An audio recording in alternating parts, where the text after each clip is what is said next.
Les problèmes identitaires et communautaires, la haine tribale, les conflits de leadership, le règlement des comptes, l'enrichissement illicite par le seigneur de guerre dans l'exploitation de ressources naturelles, ainsi que la manipulation et l'instrumentalisation de la jeunesse désœuvrée par certains politiciens en mal de positionnement, l'inégalité socio-économique entre le peuple Lendu et Emma avec l'appui et l'interférence des forces étrangères, telles sont les causes de la guerre en Ituri parmi tant d'autres.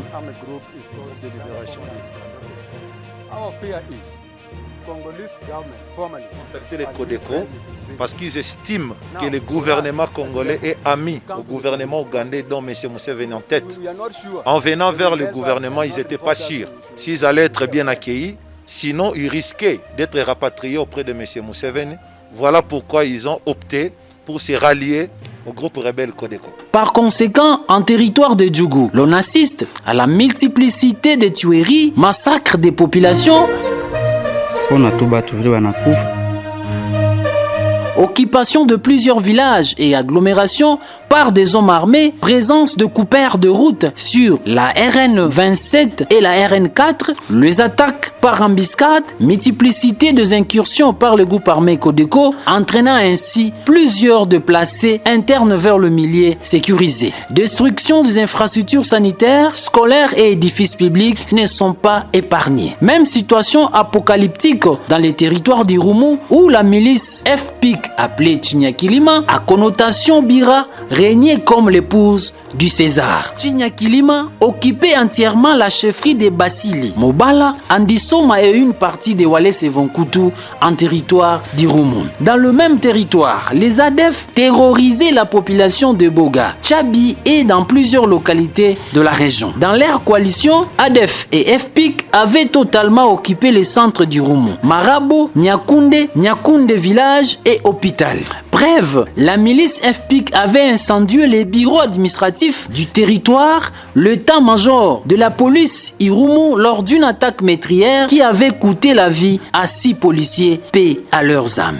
Les territoires d'Irumu étaient vidés de sa population. Presque rayé de la carte de la RDC, Aspni, l'artère politique Lik Malembe, car tous les dossiers administratifs étaient incendiés par la milice FPIC au mois de mai avant la proclamation de l'état de siège. Pas de circulation sur la route Bunia-Komanda, Komanda-Luna. En ville de Bunia, la population vivait dans une insécurité généralisée. La criminalité urbaine avait connu une montée en flèche. Des bandits mésarmés opéraient sous l'œil impuissant des autorités civiles. La montée vertigineuse des tueries, assassinats en pleine journée sur le boulevard de la Libération, au marché central de Bunia, où de jeunes réclamant l'amélioration de la situation sécuritaire s'étaient promenés avec la tête d'un cadavre. Tous les réseaux routiers d'intérêt provinciaux bloqués. Bunia Iga Barrière, Bunia Djougou, Bunia Mahagi, Bunia Kasseni, Bunia Mwanga, Bunia Mandro, Bunia Boga et Tchabi. L'événement le plus humiliant et inoubliable dans la mémoire collective de la population de l'Ituri, c'est l'incursion spectaculaire. 2 éléments du groupe armé Codeco bar ALC. La République était mise à genoux par les petits loups de la montagne, leaders de ces mouvements et ces hommes qui avaient assiégé la prison centrale de Bunia, exigeant la libération sans condition des prisonniers de guerre, membres de cette bande de voyous. Devant cette situation apocalyptique, biso moko ngana nunga moko S3 Mikael na komaki na yewana na biro burgomestre na kangaki na sayo na bumi mutu nakuta kie na mbeli na mutu toke alakishe esika mutu wana babombi ale nde yango wana tokangi mbala moko bango misatu yeka bande lakisa baningane nde tokangisi ebie tokomi na biro burgomestre wana. Plusieurs observateurs civils et militaires avaient qualifié la province de non-État, non-states, comme le disent les Anglais.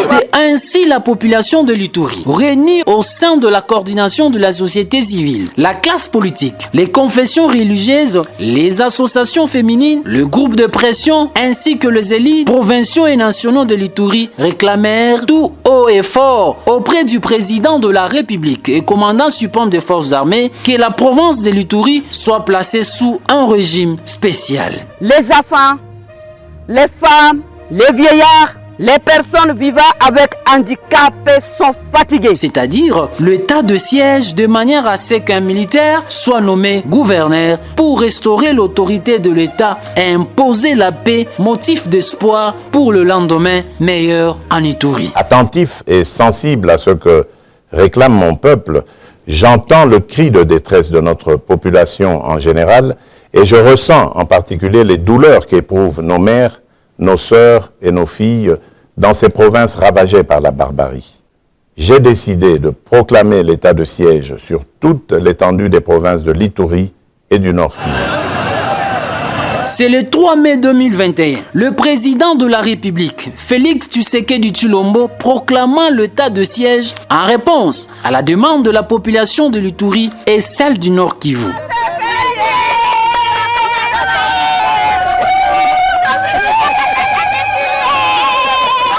En Ituri, le lieutenant-général Luboya Kashamadjoni est nommé gouverneur militaire et commandant des opérations pour résoudre les problèmes d'insécurité.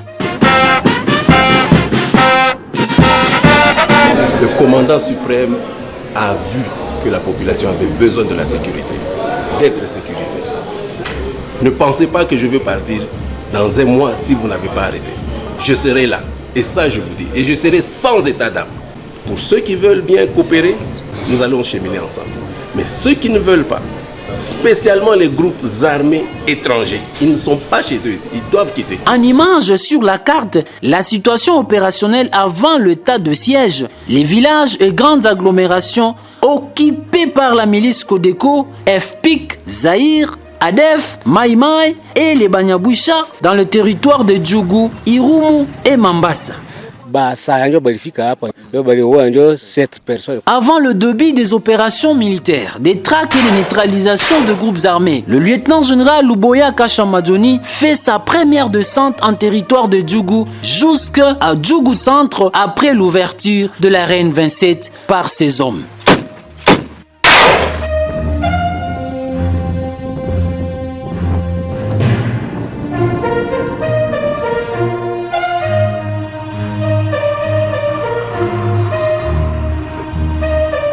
Ensuite, le gouverneur militaire s'est rendu en territoire du Roumou pour sensibiliser la population à regagner ces milliers d'origine après la reconquête de la zone par les éléments des forces armées de la République démocratique du Congo.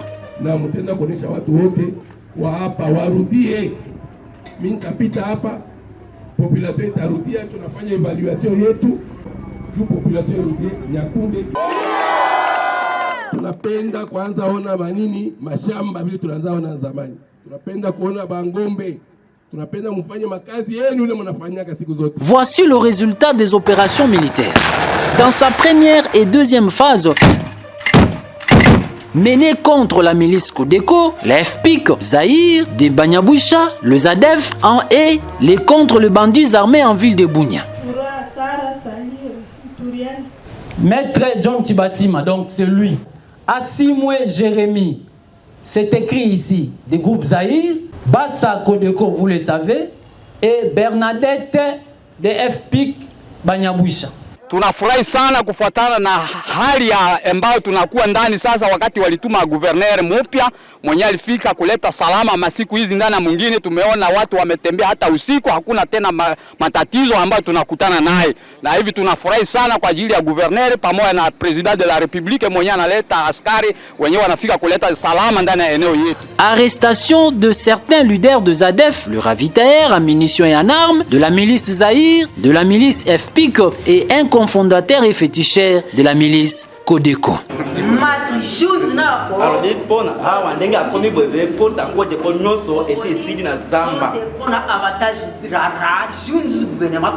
Plusieurs bandits armés et criminels sont tombés sous le filet des forces de défense et de sécurité. La récupération des armes et munitions de guerre par le service de défense et de sécurité. Ainsi, démantèlement de réseaux civilo-militaires, des ventes d'armes et munitions de guerre aux groupes armés actifs en province de l'Ituri. Parmi eux, les officiers supérieurs de l'armée régulière. Une chose jamais vue dans l'histoire de la province de l'Ituri. La mise en place d'un plan de défense et de sécurité de la ville de Bunia. À ce jour, la ville de Bunia et ses quartiers périphériques sont hors danger et sous la haute protection des forces de défense et de sécurité avec des patrouilles mixtes motorisées, FARDC, PNC et celles organisées par la police militaire pendant la journée tout comme la nuit.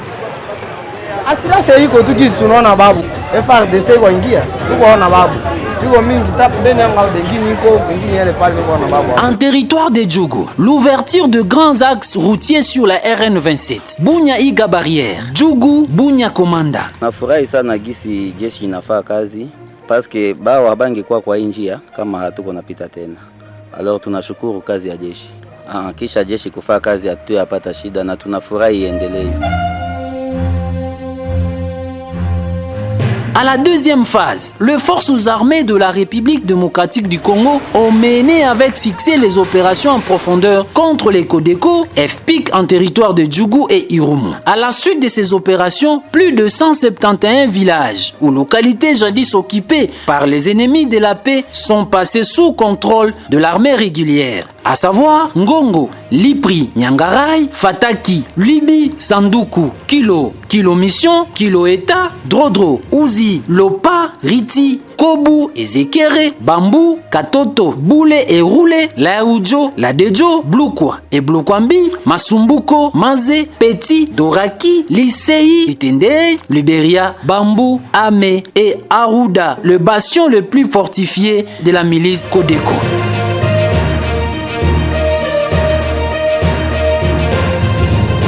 Même tableau en territoire d'Irumu au sud. Les villages Boga, Chabi, Linga, Malibongo, Malaya, Busio, Nyakunde village, Nakunde hôpital, Marabo, Idou, Bandi Mbese, Ofai, 3 antennes, Ndimo, Otombamber, Mambelenga, Ndalia, Makayanga, Mapipa, machine 1 et machine 2, Zunguluka, Chaboy, Mbikima, Mitego, Sengi, ainsi que le groupement Chinyakilima où le chef a été réinstallé par l'administration militaire après 20 ans de Kavani. Liwali wa jimbo la Ituri Bwana Luboya Kashama, sababu ya nguvu yenye kila mtu alifanya kwa kuweka usalama wa este ya Kongo. Regardez en image sur la carte la situation opérationnelle. Cette amélioration de la situation sécuritaire en province de l'Ituri sous l'état de siège a permis un retour volontaire des populations déplacées dans leurs milieux respectifs, notamment Komanda. Hali ya hewa mnivo hapa Komanda tuwapumua bien. Irumu. Mimi nashukuru kwa binafsi administrateur ya territoire na general mwenye tuko naye hapa Mugisa Mulek. Fatana kazi banafanya. Presence sabatu kidike usalama iko narudia. Kidike ombinye population alikuwa nalia progressivement iko nafanyikana na kimya iko narudia ile ndio natia population iko narudia ndani ya mwingine. Marabo ezalaki makasi penza tozongi mpe sécurité pour la soldat gouvernement ekomaka babengi biso tozongia Nyakunde. Nous nous retrouvons ici parce que l'autorité provinciale a accepté que nous descendions voir de nos propres yeux ce que actuellement devenu la chefferie des Andisoma, la chefferie de Mobala avec le chef-lieu à Marabo, et cela nous réjouit. Nous voulons donc en passant remercier de tout cœur comme une des représentantes des élus de la province de l'Ituri, député provincial, coup de chapeau à la hiérarchie militaire de la province. Boga et Chabi. Est-ce que député n'a pas vu hôpital là? Nous avons besoin de 10 000 $, soda zo même 10 000 pour abeta na lumakasi. Abeta munyawishi makasi pour to fanda na bango chaque jour. Pour to zomona avantage ya député te. Donc voter lobby a remis la police n'importe quoi tate. Soda Gilles Ngongo na biso azata 10 000 po yende ayaka awa. Bote. Alobi ya solo. Nous un avantage à député. Même scénario en territoire de Djougou. Lopa, Iga Barrière, Ouzi, Bambou, Kobu. En conséquence, reprise des activités socio-économiques, la réouverture des hôpitaux et centres de santé et les élèves de l'école primaire ont repris le chemin de l'école. Pour le moment, ça fonctionne très bien. Nous avons repris à la date du 4 octobre 2021. Les activités scolaires fonctionnent en double vacation, avant midi et après midi. Vu l'effectif de nos élèves. En plus de ces bilans où les forces armées ont restauré l'autorité de l'État et la paix dans certains coins de la province de l'Ituri, à cela s'ajoute la neutralisation définitive de plus de 700 miliciens, plus de 350 capturés sur le champ de bataille et 50 rendus avec les armes aux forces armées de la République démocratique du Congo suite à la pression militaire exercée contre ces renégats qui n'ont ni foi ni loi. En ville de Bunia, plus de 250 criminels et bandits armés déférés à la justice. Plusieurs civils pris en otage par les groupes armés ont été libérés par les forces loyalistes. Le cas des membres de la task force, le coordonnateur Thomas Lubanga et ses compagnons. De nombreux déplacés internes ont regagné leurs milieux respectifs avec l'appui logistique de l'administration militaire sous le commandement du gouverneur militaire, le lieutenant-général Luboya Kashama Johnny. Par ailleurs, 1203 vaches pillés ont été récupérés et restitués aux propriétaires sans aucune condition préalable. Pendant l'état de siège, plusieurs édifices publics ont été construits ou soit réhabilités en Ituri sous le commandement du lieutenant-général Luboya Kashama Johnny. Les cas du complexe administratif du territoire d'Irumu et la résidence de l'administrateur incendiée par des miliciens FPIC mais en pleine construction en ces jours.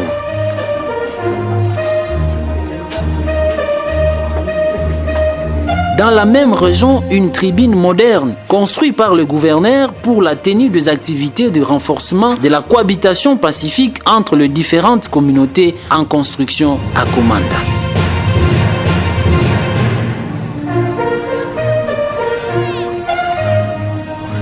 À Bunia, la clinique VIP de l'hôpital général de référence de Bunia, autrefois dans un état piteux, mais réhabilité par l'administration militaire. Même chose pour l'hôpital général de référence de Boga, incendié autrefois par les ADF et leurs alliés, mais qui a fait beau neuf et doté en matériel et médicaments par le gouverneur militaire.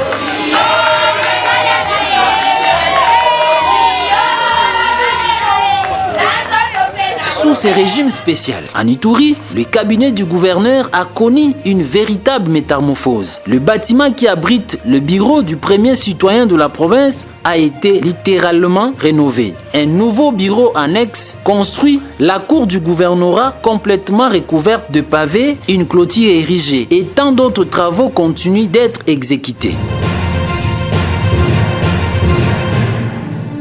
La mairie de Bunia a fait beau neuf. Les bâtiments délabrés du bureau du maire a été retapé à l'instar de la salle de célébration de mariage et l'organisation de plusieurs autres activités. De nouvelles constructions ont été aussi faites au marché central de Bunia, à l'instar les 12 latrines. Outre les édifices publics, les différents axes routiers qui traversent la province ont été remis en état. La réhabilitation de la RN27 par l'entreprise Maisha Niamungu, l'axe Bunia-Kasseni par la société Mogabaon, la route Bunia-Komanda et l'asphaltage de la voirie urbaine de Bunia, question de moderniser la ville. Sous le leadership transformationnel du lieutenant-général Luboya Kashama Johnny. Ainsi, au regard de ces bilans positifs et logés estimés à environ 70% de réalisation sous l'état de siège, à au moins d'une année depuis sa nomination par le chef de l'État, commandant suprême des forces armées, le lieutenant-général Luboya a entamé des missions d'itinérance sécuritaire pour s'imprégner de problèmes que traversent les filles et fils de l'Ituri, mais aussi s'assurer des nouveaux déploiements des unités sur les terres des opérations, enfin, de renforcer les dispositifs sécuritaires pour l'intérêt de sa population. Les itinérances Bunia Djougou, Mahagi Aru, Jus jusqu'à Riwara. Le gouverneur militaire, l'infatigable Luboya, a parcouru plus de 450 km par véhicule. Bunya Kaseni, Tchomi en territoire du Rumu et Djougou.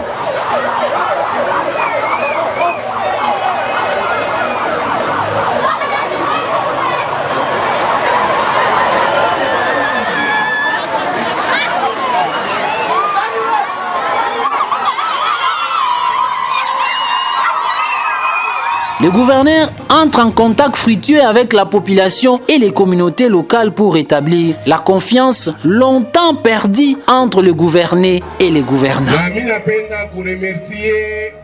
Wakubwa wote, chef de secteur, Sa Majesté, ule anafanya que population inakuya hapa inatuakeir na furaha yote na bachefu viongozi wengine weko hapa. Aksanti sana, aksanti.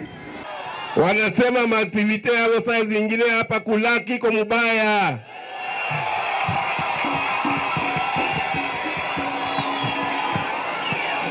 Wanasema wakati ingine kuko matrakaseriki fulani ya wasoda. Wanasema siku zingine kuko maproblème ya douane.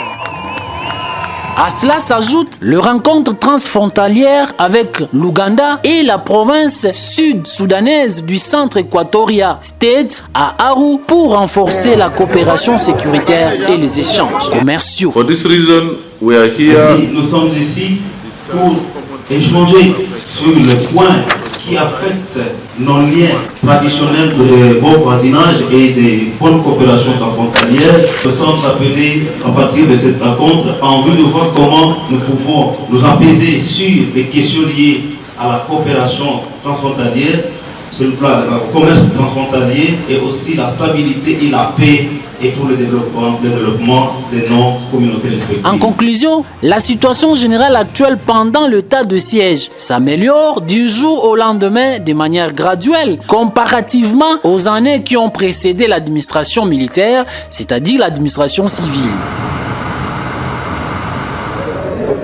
Beaucoup d'efforts sont fournis, tant sur le plan national que sur le plan local. Mais il reste encore beaucoup à faire dans la mesure où l'objectif ultime de l'état de siège n'est pas encore atteint.